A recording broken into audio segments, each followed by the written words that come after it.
Namaste. Welcome to our January Satsang. I got our questions to be answered. I don't think I have any particular introductory remarks, except I hope this year will be a successful, spiritually successful year. All right. First question. Does God pay personal attention to our needs as most people think?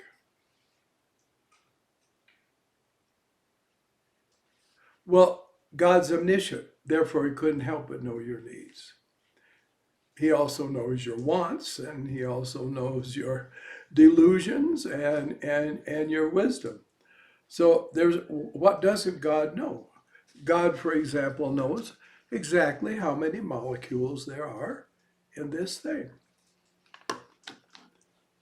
He knows how many cells is in each of our body. Remember, this is an infinite being, not just a wide being who can know a lot of things, but someone who knows everything. That's what it is to be God. Okay, the question continues. If our sole purpose is to reunite with God, I get the idea that it's kind of one-sided. Please don't think I'm laughing as if I think what you say is silly. It's that I understand. We do all the work and he sits there waiting for us to figure it out. You see, what we forget is that God is seated, according to the Bhagavad Gita, in the heart of every being. So you see, everything you feel and everything you think, God is there doing it along with you, because if it wasn't for God, you couldn't do it. So if you want to, you can blame God for all the wrong things you do. Say, again, I spent the money foolishly, but he gave me the money, you see. If you want to live in that kind of dream, but hopefully we're trying to get out of this kind of thing. So, if God didn't give you the power, you couldn't reunite with him. Or, if you weren't already one with him, you couldn't experience reunion. And yes, it's on your side. You got yourself into this mess. Yogananda says an idiotic thing in one of his recorded prayers. I mean, please don't think I don't respect him. But he says, you've created us against our will. Nonsense. Your will and the divine will and the root are the same. And you and I wanted to come into this world. We had the choice. And we did it. We did it. We did it to ourselves. Everything is karma, right? Karma means action. So, willing and thinking is also a karma. So we will to come in. What we have done is we have lost ourselves. We have lost our own basic consciousness. We are the reverse of a person having hallucinations who thinks they're somebody other than they are. We have lost the idea of who we are and the experience of who we are. And therefore, there's only one answer, again from the Bhagavad Gita, therefore be a yogi. Nobody but the yogi is coming toward that experience. And that's it. Those who aren't interested in yoga should just forget the whole show, because it's meaningless without that practice. So then, we got ourselves in here, and it's a learning experience for us to get out. God isn't watching us like rats running in a maze. God is right there along with us. If I pinch my hand, God feels that pinch. God is enduring everything. We say, oh, how God could God be so cruel, and look at how the people are suffering in the world and all the pain and blah, blah. God is experiencing every single twinge of pain that anybody feels. Because evolution is our purpose, not just mere experience. Evolution, learning and development of consciousness. And therefore, he's doing it right along with us. You could be assured. So God is feeling the pain of every single dying person, not just on this earth, throughout the whole creation. It's not easy being God. It's not pleasant being God. So, anyway, we don't do it all. He's right there with us. And the power to do as I say, that comes from him. All right. Is God a he, a she, or an it?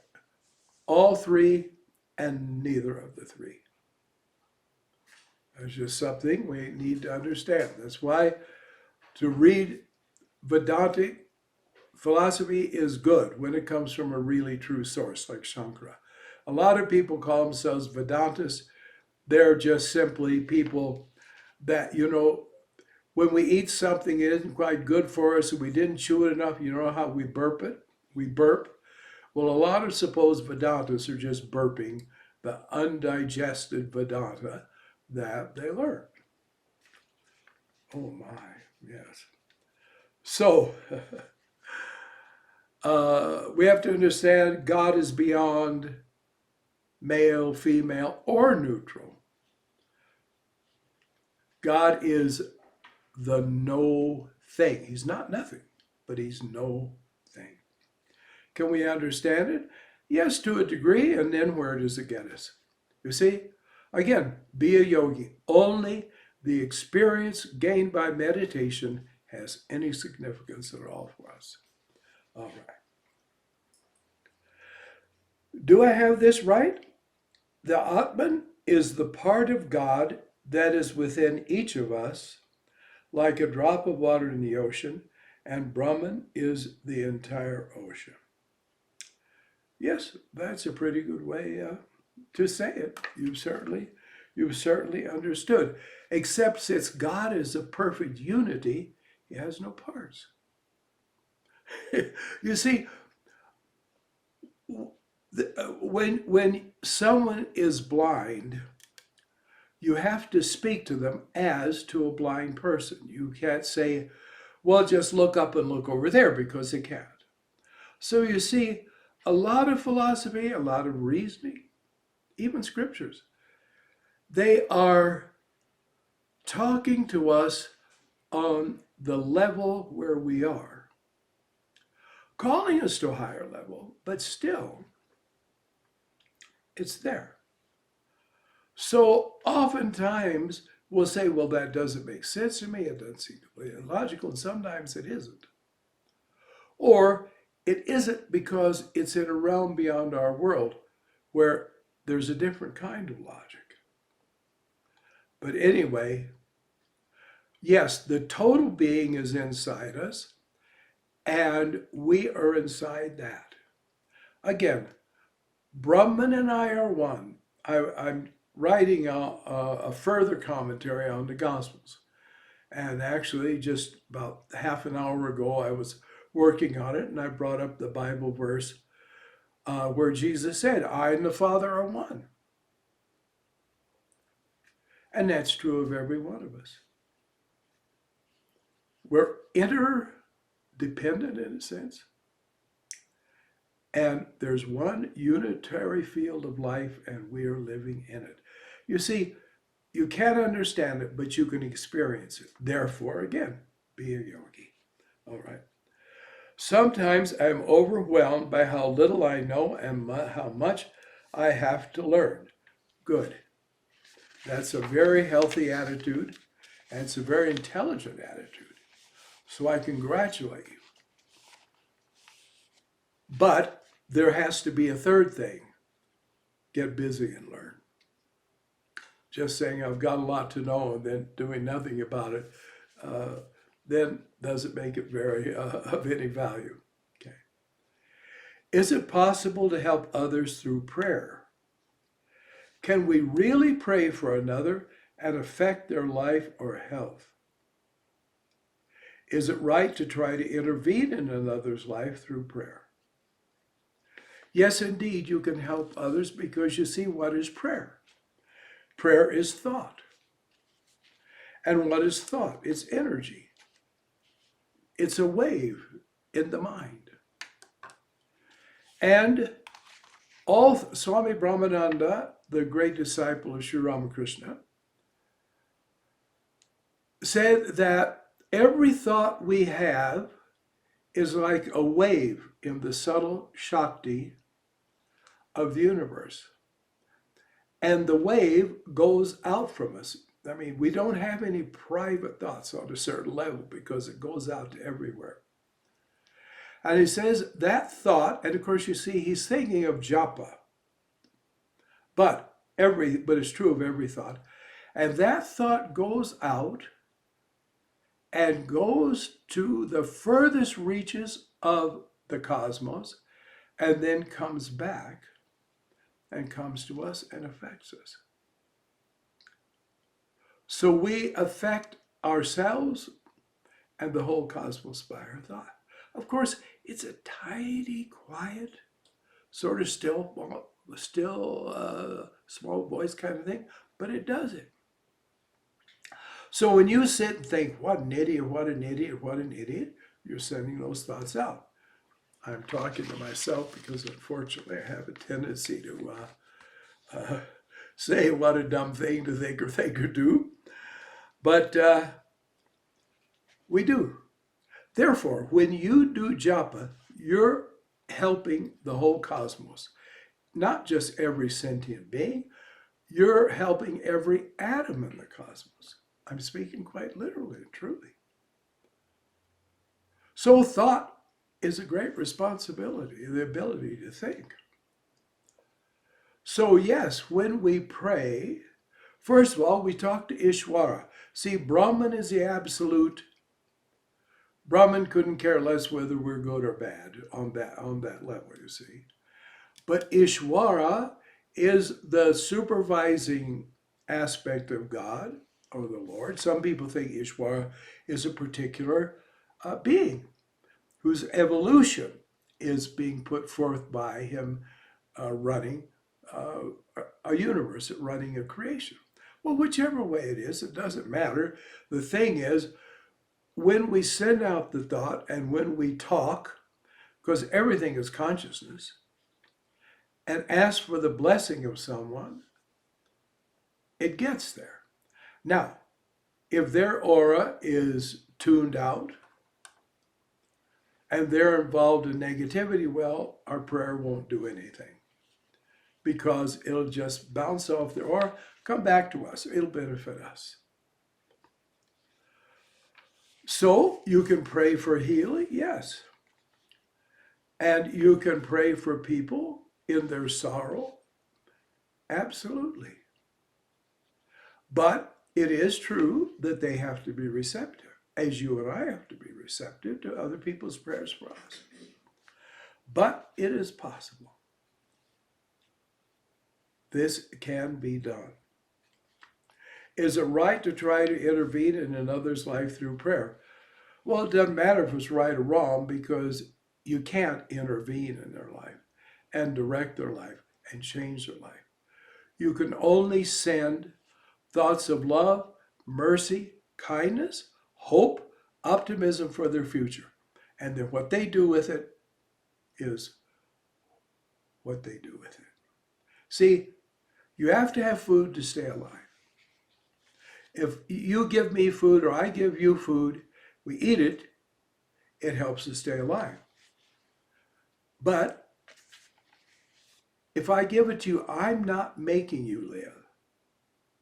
I'm helping you. There's a whole different way to look at it. And of course, people intervene in each other's lives all the time, usually to the detriment of the person whose life they intervene in. But you don't have to do that with prayer. So if you want to control someone's life through prayer, too bad. Even if you want to make someone's life better through prayer, just say, may wisdom come to this. May peace come to them. May healing come to them. It's all right, whichever way you put it, because it's the positivity of the waves generated that matter. I hope I'm not making it more tangled than before I started. What is your opinion of suicide? Well, obviously, it doesn't do any good because you have to fulfill your karma. You cannot get out of it. So a person comes to a point where they have a disease, they're in agony. Of course, you could sympathize with them. And they say, I can't stand it, so they take poison and they die. Guess what? It's their karma to die of that disease.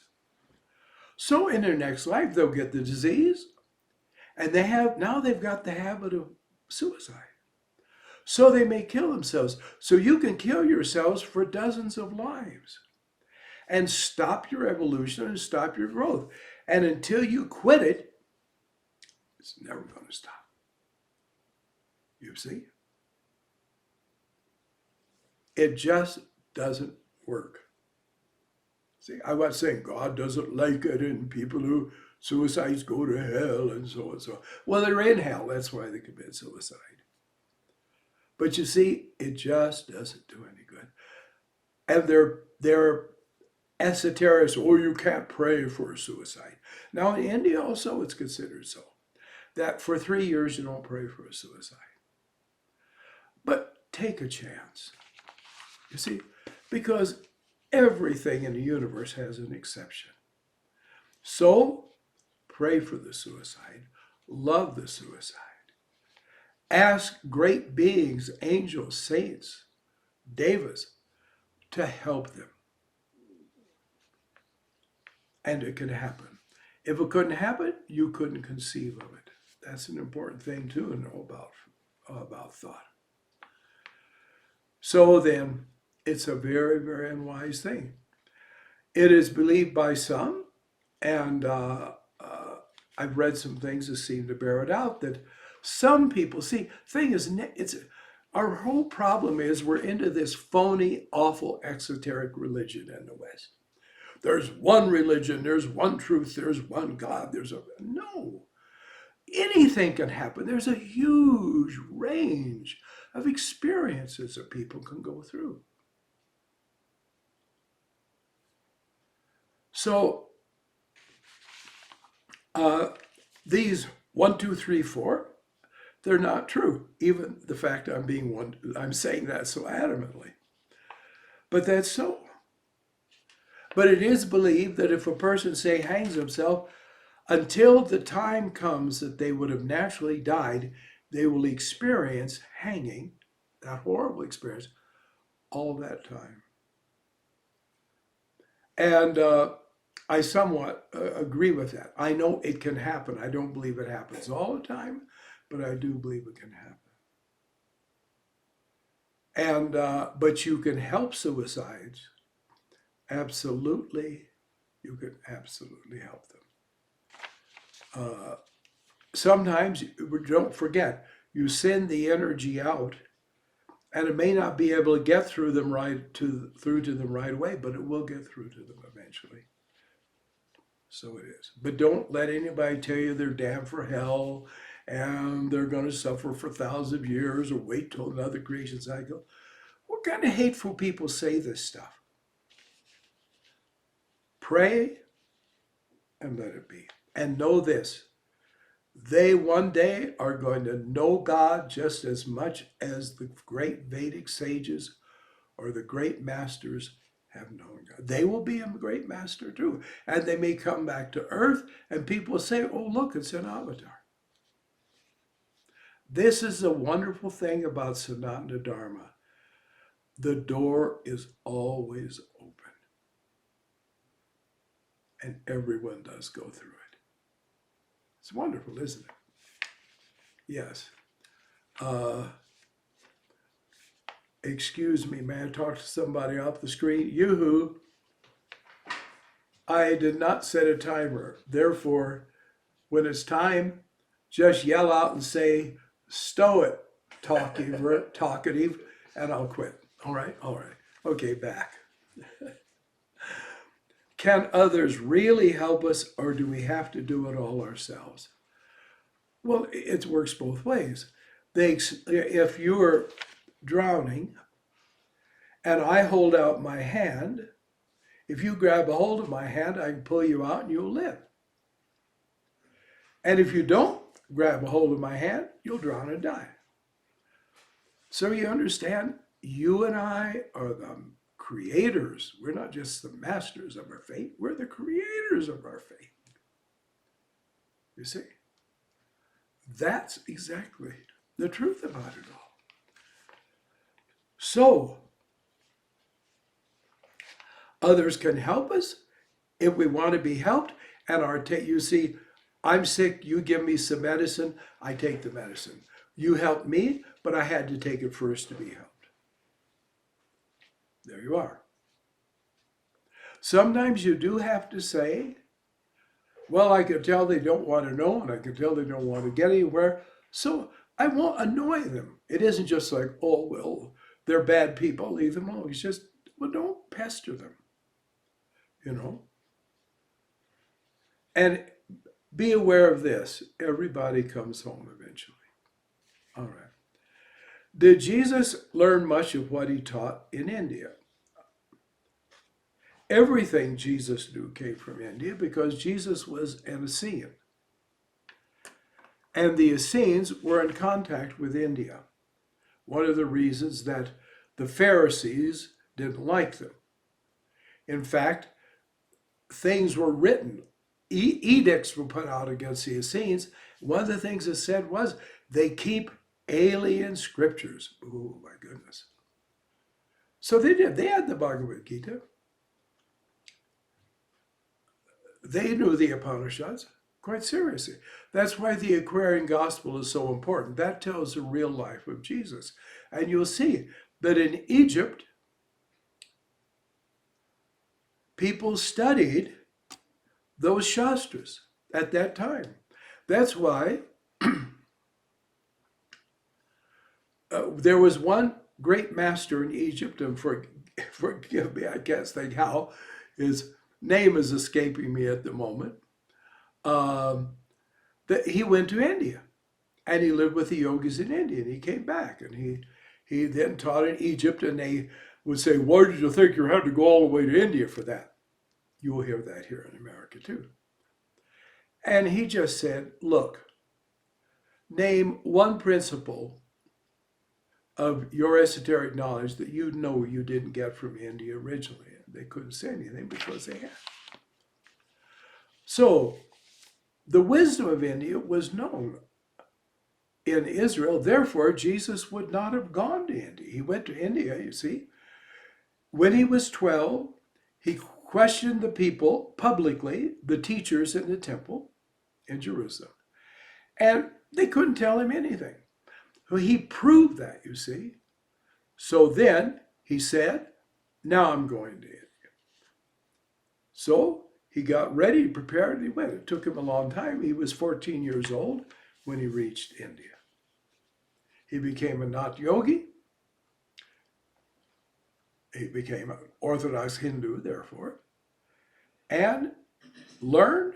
And then when the time was right, the masters there, the Nat yogi masters, such as Chaitanya, who was his guru, please read The Christ of India, if you haven't. This explains a lot of this. I'm happy, by the way, to tell you that the Shankaracharya of Puri has publicly, in one of his talks, endorsed and recommended that book, The Christ of India. Okay, commercial for me. I didn't have any commercials at the beginning, as usual. But yes, but let's not forget. You see, Krishna was born in Mathura. This is central India. He was the head of a whole great clan of people. And he became, later on, the king of Dwarka. And this clan, they were called Yadavas. And the Yadavas all went and lived in Dwarka, and it was a kingdom of the Yadavas. Then, all historians know is one day the Yadavas weren't there. It's rather a drastic change, but they weren't there. This would be sometime after Krishna's own life had ended. But they were gone. But anthropologists now say that the Yadavas left India, went to Mesopotamia, and eventually ended up in Israel. In other words, the Jewish people are the Yadavas. Their ancestry doesn't stop at Abraham. It goes back to India itself. I'm quite serious about this. So if you're Jewish, your ancestral roots are in India. And Sanatana Dharma is really your ancestral religion. This is why during what I call the yoga boom in the 60s and so on, almost half the people involved in it in America were Jewish. And that was logical. First, because they didn't have religion that told them they'd go to hell if they looked into other things. And second, it was in their DNA. It really had a kinship with them. And they got into yoga and they were successful. And by the way, they understood the philosophy very well. Because you see, I'm sitting here, but frankly, all of my ancestors for centuries are also sitting here. And so it's important to realize Jesus just went home. That's a fact. Okay. What do you say to the idea that Krishna, Buddha, and Jesus were only myths? Well, if it comforts people who are insecure to say that, because they're either scared of what they said, or they don't like what they've said, and especially they don't want it to be true, if that helps keep them asleep spiritually, that's their business. That's all right. I have no argument with it. See? But if you go to Bharat, to India, and you go to where they lived, and you're not an utter clod, you will find something there that tells you they were there. And you will, in a sense, touch at least the very edge of their being. I'm very, very serious. I have been in the birthplace of Krishna. Oh my goodness. It's underground because he was born in a dungeon. And you go underground and you stand there and you and Krishna are standing there. I have been in also the cave where Jesus was born, in Bethlehem. And the living presence is there. Now, if I keep my eyes shut, I will not see what is around me. If I open my eyes and my brain's operative, I will see. So there are people who are free to close their eyes, but let them leave alone us who have opened our eyes.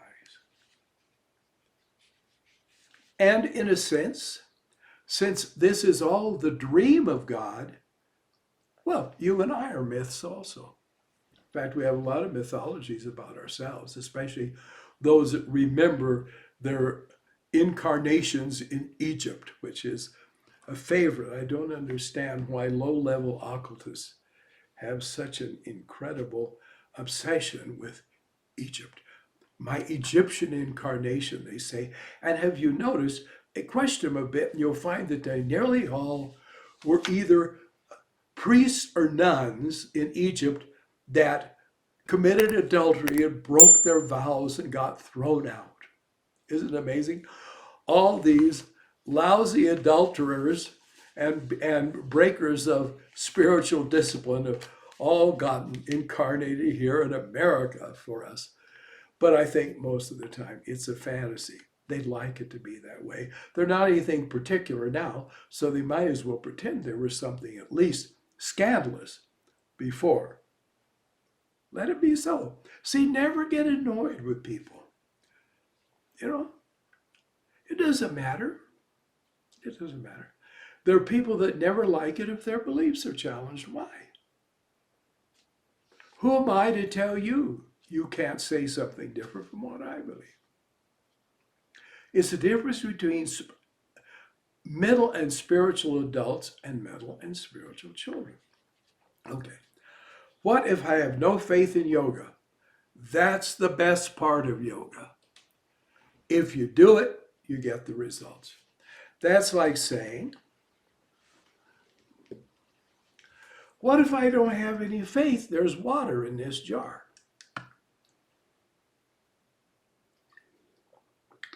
Hey, it's water. Or it's wet. There's water in the jar. You see, faith isn't just believing. Let's go to the Bible. St. Paul says faith is the evidence of unseen things. He means faith is what happens when you have an experience of what is normally invisible or which normally we're unaware of. So faith comes from experience. Faith is not hope and a belief in the future. Faith is a knowing of actually having encountered an experience. Now, I've seen all three of these people. I've even seen elements in their lives. Now, I may be crazy, but someone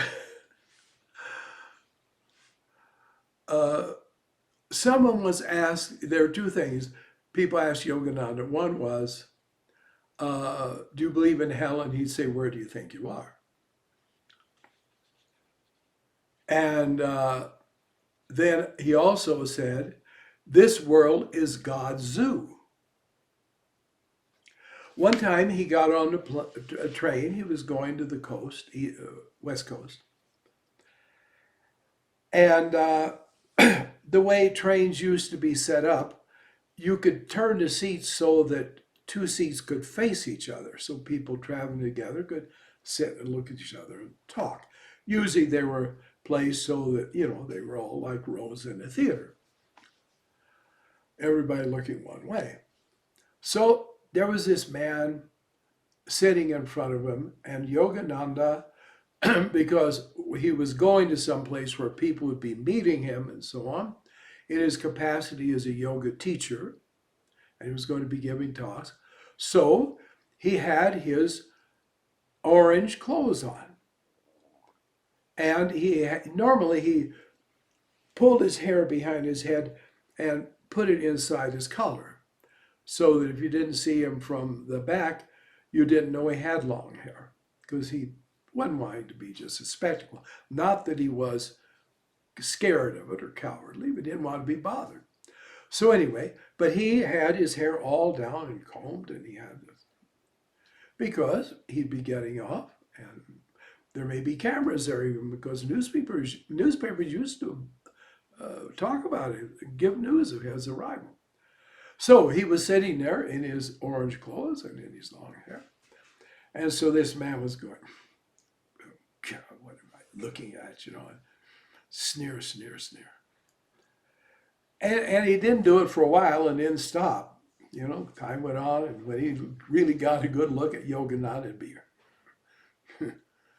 So Yogananda said, listen, it's going to be a long way to Los Angeles.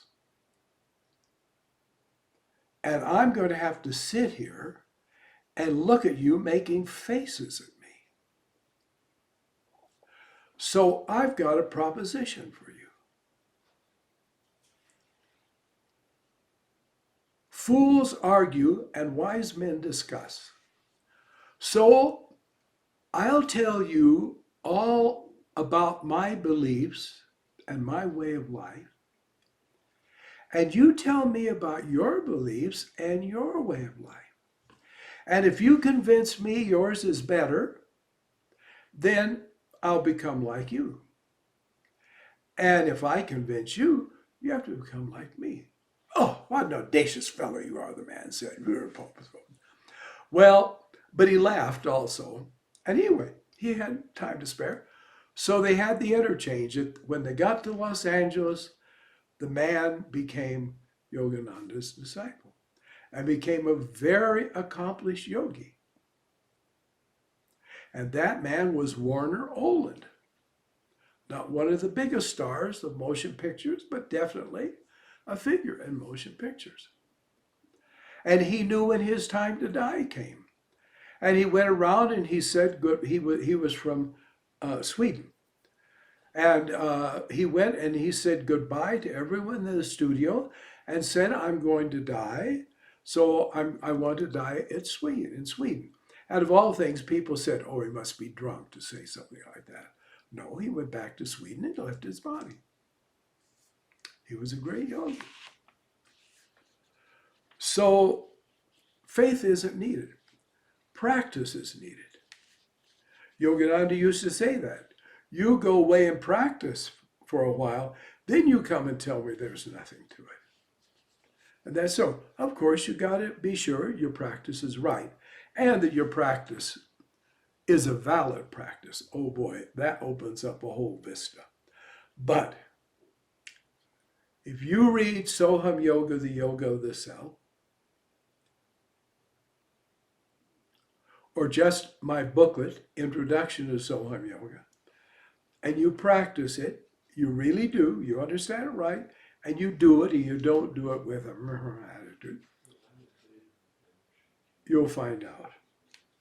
Truth is, even, in fact, I shouldn't say that about if you have that attitude.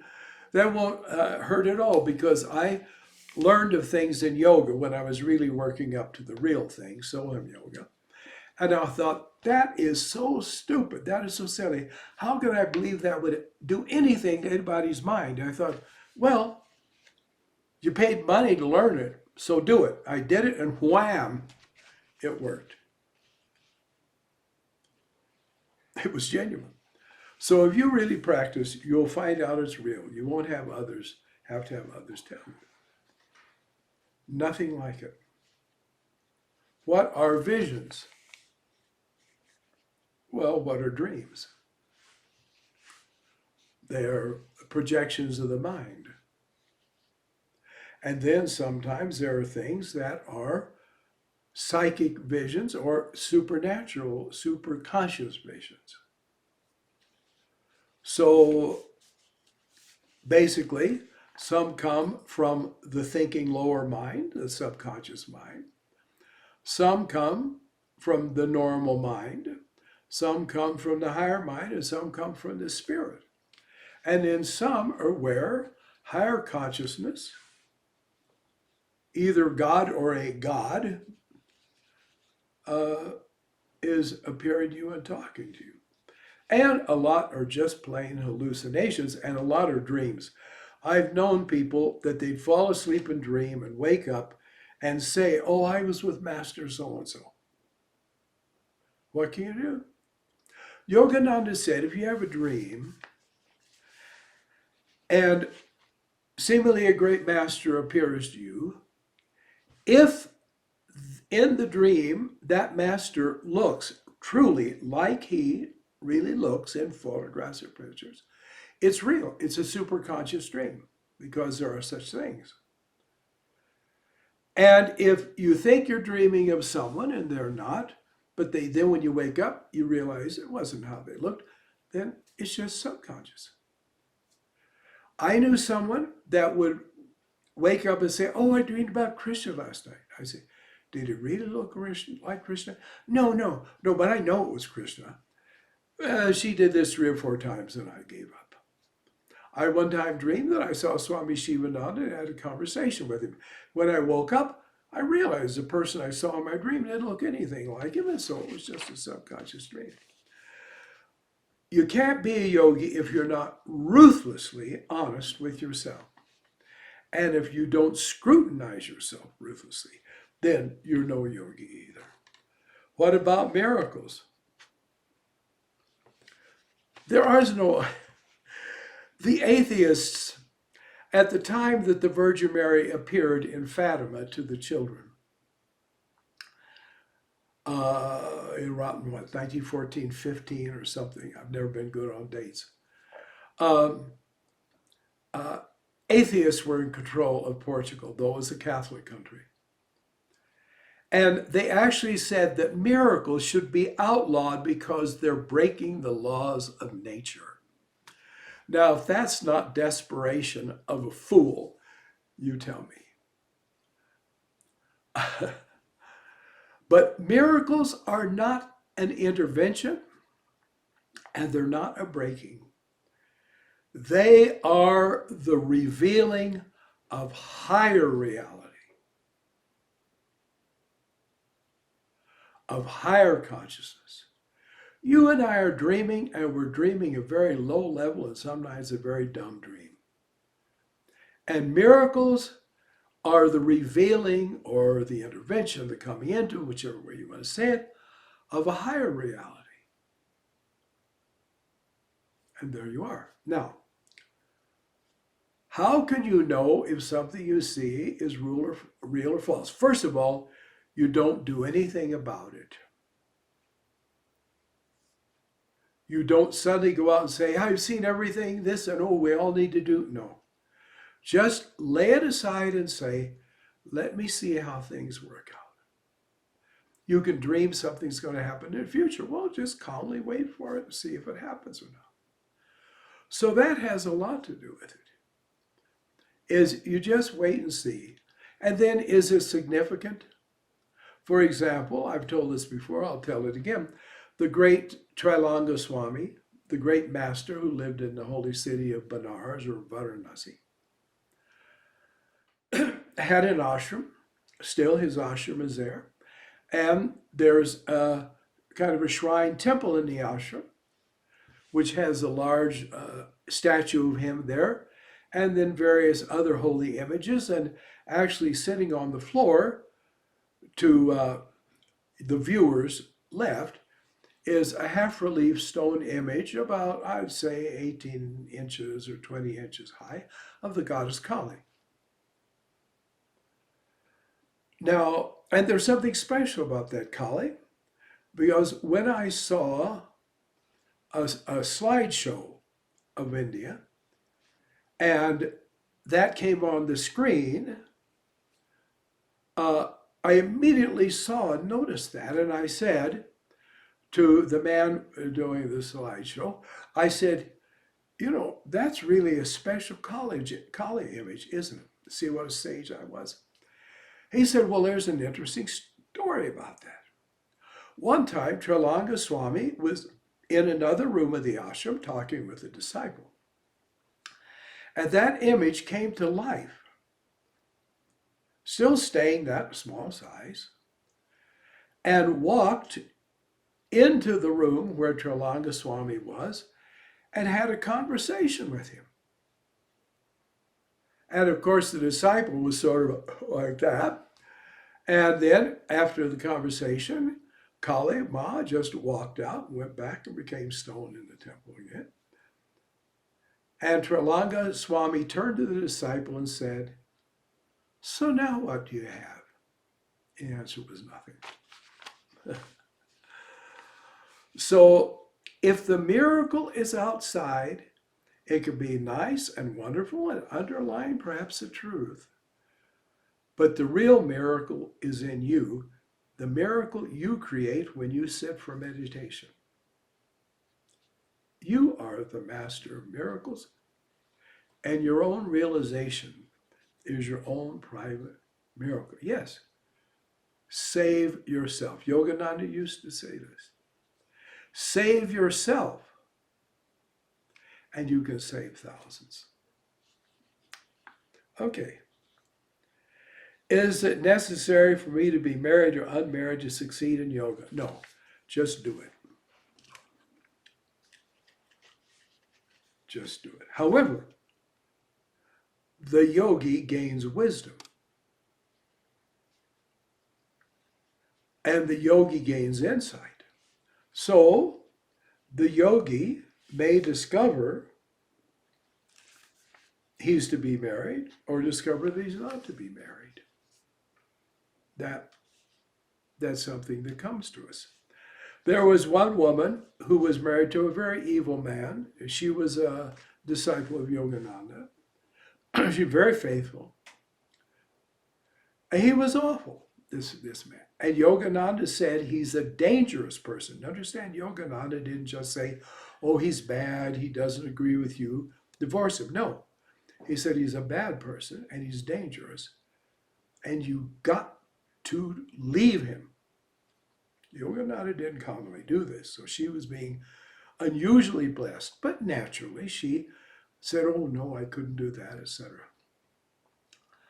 Until one time, her husband picked up a metal kitchen chair, you know, the type they're made with steel tubes, and was going to hit her with it and maybe kill her.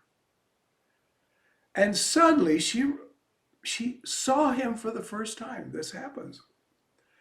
And she said, now at last I see you for what you are. And he dropped the chair and he ran out of the house. She never saw him again. So you see, sometimes you see something in your life and you know it's good. I should keep it. You look at it, you know, I need to modify it and keep it. And then I need to get rid of it and not keep it. That's up to you. Don't let anyone else try to tell you.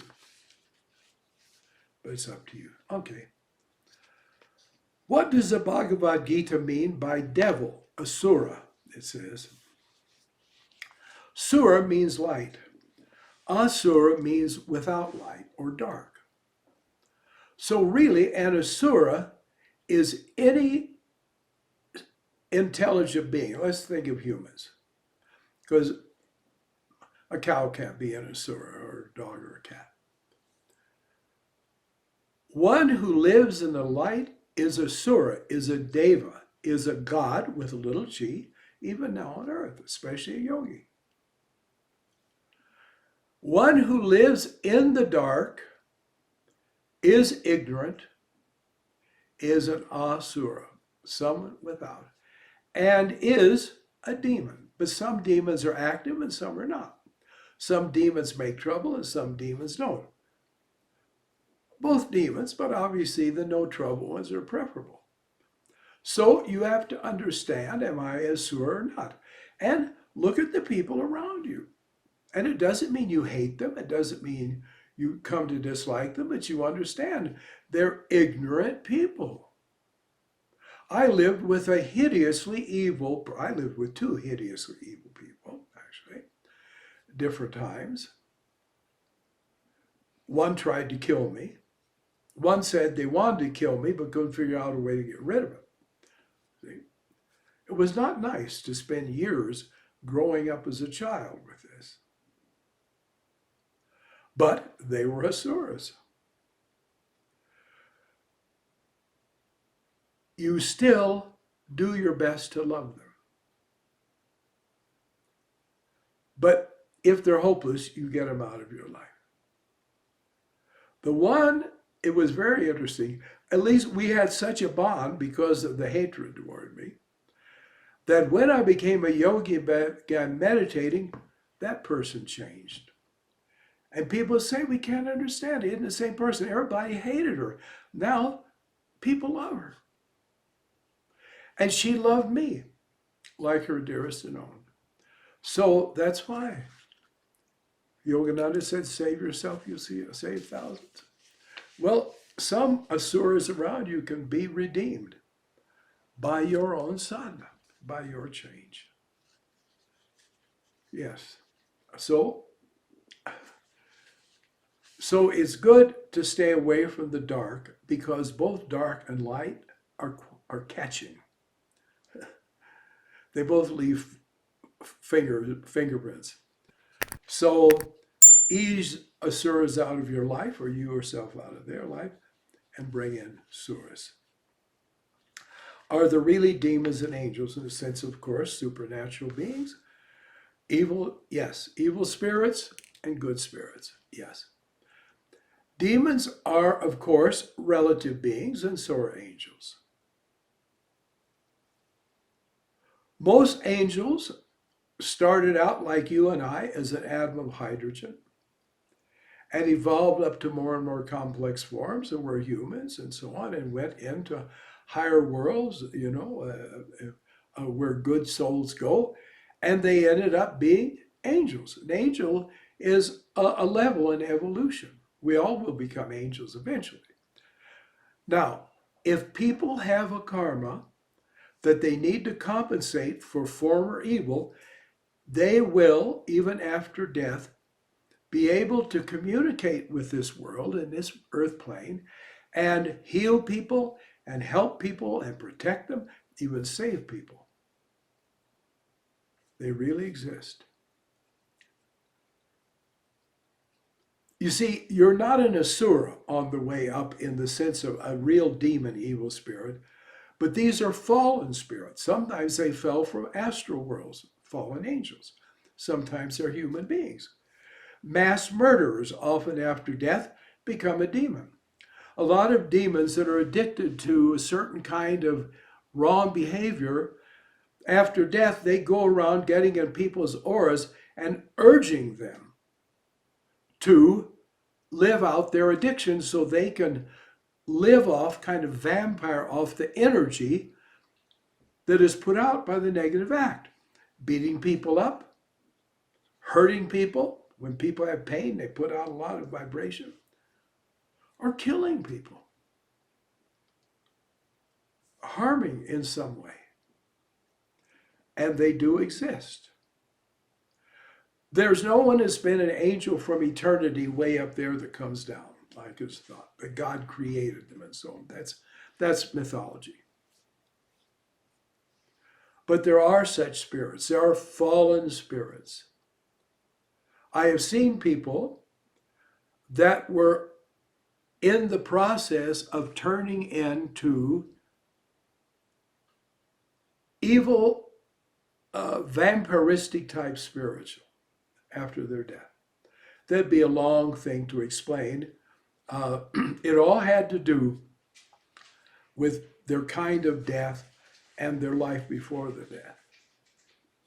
But when prayers and ritual worship, which is very real, were offered on their behalf, they did not then turn into that. But they'd not yet turned, you see, and they were freed, and they went on to a better plane. That I've seen myself. Of course, I don't ask you to believe it, but it's so. All right. However, demons you do want to keep away. And you do that by being a real yogi, meditating, doing japa, constantly doing japa. They won't like it, and they'll stay away. What about Satan, the devil? Okay. Satan is not Lucifer, the fallen archangel. He exists. He's real. He's doing his bad work. And he has cohorts of beings like him, though he's much powerful, because he was a great archangel, and then he fell. Satan is the force of cosmic delusion and illusion. It's not a person, it's a force, it's a power. You see? You see, you have a great waterfall. Well, there's water, but there's the power, the vibrations even produced by the falling of it. I'm not going to be able to say this perfectly because these are very subtle things. The thing is, every time negative, you see, everything is magnetic and everything is energy. And there's a magnetism, positive or negative, to everything. So when people say, I hate you, they put out this cloud. And that cloud is attracted to other clouds of that negativity. And it gets bigger and bigger and bigger. And there, what can even become a thought form. And it can look like a human being. It isn't. It's like a robot that looks like a real human being. But then there's a big cosmic force that's been gathering power and being added to by negative people from the beginning of manifestation. And it isn't so much, I'm going to get you. It's, I'm going to lead you astray. I'm going to delude you. I'm going to fool you. And that is Satan. It's not a person. But since everything is inherently intelligent, that force functions in an intelligent manner. I know, to me, it doesn't make any sense. But I've watched certain of these things. It's true. Don't need to believe me, but it's true. And so it's like a force. It's a magnetism. And if you really put yourself into negativity, it takes you over. And it runs your life. You think you're running your life, but it says, you know, I've heard about if you take this and that drug and that other drug, and then you hang yourself upside down, you'll get really high. And they do it. Because the satanic force wants them to kill themselves with something as stupid as that.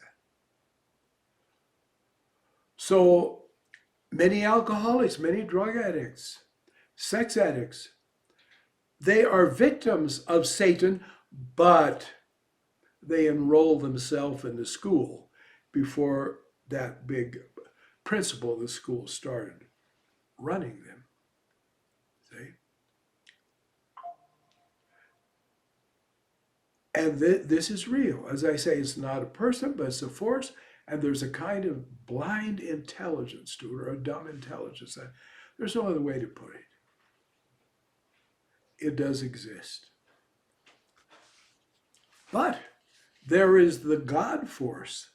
I don't mean Ishwar, just there is also the great saints and the great yogis and the great philanthropists. Their energy goes to make a positive force. So you see, that's how it is. You see, the Zoroastrians have this dualistic teaching, which is correct, but it isn't really God or the devil. It's a force, but an intelligent force. Sorry, I can't make it any clearer. But it's a reality.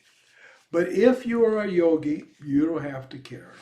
Of course, when it sees you, or when any of its followers see you, they'll hate you. But don't worry. They won't be able to harm you unless you cooperate, fall into negativity toward them. But they do things to harm you, to delay you. They try to keep you from getting on the plane you're supposed to get on. I've literally seen that done. Not to me personally, but you see, people are possessed by spirits also. That's true. And I remember a man, he was, the check-in man at the airline. And they do a funny thing when they see you. They sort of go, they do a kind of funny thing with their eyes. I don't quite know how to explain it, but he did it. I thought, oh boy. Well, he passed me through, but the person who was coming with me, he tried to keep her from getting on the plane by saying there's a problem with the ticket, and it was all lies. And then he said, well, the plane's already landed and taken off, and the plane hadn't even landed yet. So it was a struggle about 45 minutes. So these people do this thing. So be on the lookout, because it does happen. All you do is just do japa. And one of the best ways to get rid of them is to love them and bless them if you can. In fact, I've seen evil spirits. I've had evil spirits that come and go, "Arr!" They don't have any power at all, you know. But